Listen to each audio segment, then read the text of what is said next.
Also, with his shirt, plaid. Plaid is difficult.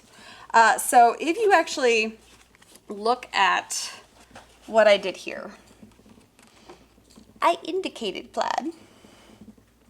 It took a while to layer on top like this, but I did not draw every single little plaid bit of his shirt. Like, that's intense, right? I sort of indicated where it was. So, and the way that I did that is I actually took the pastel, and you see how there's a big chunk of like dark stripe there? That's all I did. I did that for the entire shirt. So as you can see right here, it kind of up and over the wrinkles. Right, there's that one like right there. And then this one goes kind of that way and like,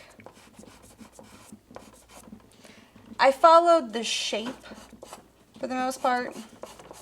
And then it goes back over this way. I'm trying to make sure I get this.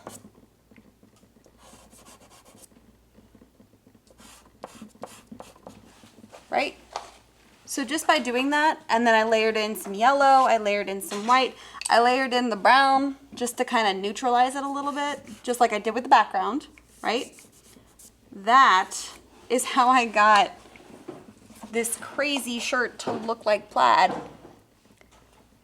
Because I don't know what it is, maybe it's just me, but from experience, those who wear plaid wear a lot of plaid.